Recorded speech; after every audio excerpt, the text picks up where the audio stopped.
does functional training or sport-specific training transfer to your sport? Well, duh, JD, of course it transfers to sport. That's why it's called sport-specific training. Well, I want to go over some of the misconceptions that we have about some of these things to clarify if you're an athlete, what you can do to maximize your skill in your sport if that's what you want to do. Well, I want to give you a quick example. So sport-specific training is kind of like, I'm going to take something extreme so that it can kind of show what I'm talking about, and I'll get more specific as we go.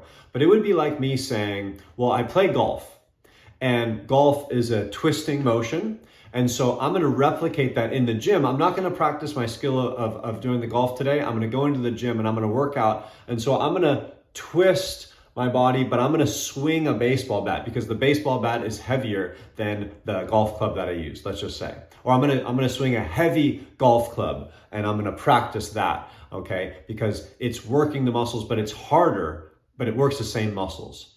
Well, when you do something like that, instead of improving the skill that you're working on, let's just say swinging a golf club, you're improving the skill of swinging a heavy golf club or swinging a bat or swinging something in that motion.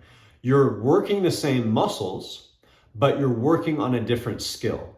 So when we think of sport-specific training, we say, well, why don't we work on the same muscles that we use? In similar motions, just add weight so that the muscles can get fatigued. Sounds like a great idea, and it can work for a lot of people. The reason why it transfers for a lot of people is because they're working on muscles that are weak, and they're able to then improve the strength of those muscles so that when they do, such as say swing a golf club, they have more strength in that muscle, which can produce more power. Now, you still have to practice your skill. So if I don't practice swinging a golf club and then I get a bunch of strength from the gym, my skill movement is going to change because I haven't married the strength with the skill. But what I would say is someone's already training and then they start doing some sport-specific training and they see benefits from that. What's the reason why that they end up with those benefits? Well, their training program was lacking the muscular challenge on those muscles that were used in that sport. So let's just take that golf swing again. What are the muscles that are more involved? Well, your legs are involved, but let's just say they did a twisting motion in the gym and they were working their obliques and maybe their hips or their shoulders, okay? So if my training program hasn't adequately fatigued and strengthened, though that's how you're gonna strengthen them, is adequately fatiguing those oblique muscles. Let's just take the obliques. And then I add in an exercise that challenges those obliques, and I can do that many different ways, I'm gonna see transfer. But there's no magic to doing some sort of twisting motion. Like I said, you could go very close to it by swinging a heavy golf club, swinging a bat. Now let's go, what most people would do, let's give you a specific example, would be like taking a medicine ball and throwing it against the wall. People do that all the time in the gym and they say, well, I'm doing this because I play golf or I do some sport that has that twisting motion like baseball. They're saying, well, that's gonna help me get better at my skill of swinging a bat or swinging a golf club. It can and it will if you're not adequately training those oblique muscles. Now, do you have to do that explosive swing, the medicine ball against the wall? You don't have to. If you want to minimize risk, you can do that in a much safer way. You don't have to apply these high speeds and high forces. You can save that for when you're working on your skill. Instead of learning a new skill of swinging that medicine ball, you can work on training and fatiguing those oblique muscles. There's a machine that I use at the gym that I work out at that is fantastic. I think it's from Free Motion, and you sit down and you grab onto this thing and you're nice and sturdy. And I mean, you can get a crazy oblique workout from this. And I do that extremely slow. I don't have to do I'm gonna make another video on explosive training and as it transfers, and it's the same, it comes down to the same thing. If I then train those muscles that were weak or that needed to catch up with some of the other muscles in my body, and then I apply that stimulus through training and I get some strength benefits, when I go back to my sport, as long as I've continued training the skill aspect of it, as long as I've continued to practice whatever skill that might be, I will see benefit. But there's no magic in sport specific training or functional training.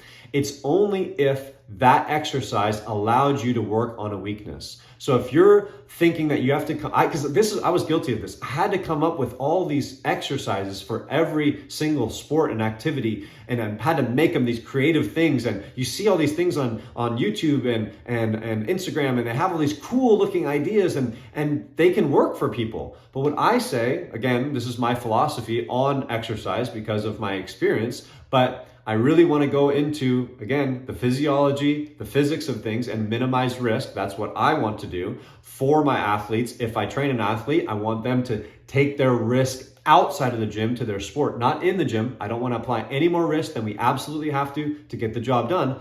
I want to do those things in the safest way possible. And that just means you have a training program that works you from head to toe. It leaves no stone unturned, and you make sure that you fatigue every muscle adequately.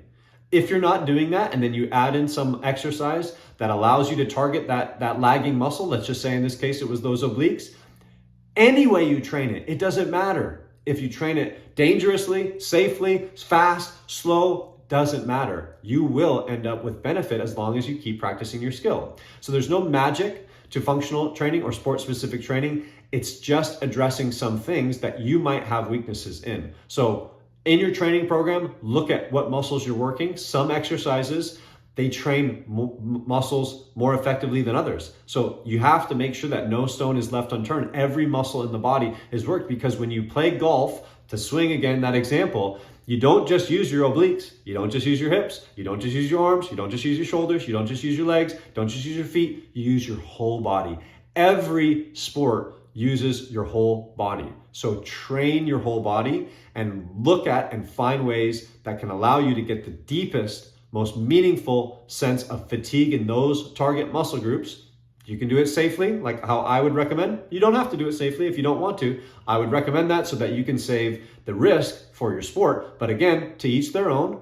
If you then fatigue those muscles adequately, your body, whole body will be stronger, so that when you take that whole body and put it into your sport, you're going to have more horsepower to be able to perform your activity. And that's when you'll see those benefits from the strength training side of things. So that's the magic of sports specific training and functional training. There is no magic. It's just about hitting some of those lagging muscles. So if that helps you, great. If you find a safer way to do things, great as well. It doesn't really matter as long as you're getting that training in to allow yourself to train the whole body, all right? Leave no stone unturned, train the whole body, because you use your whole body if you're playing sports.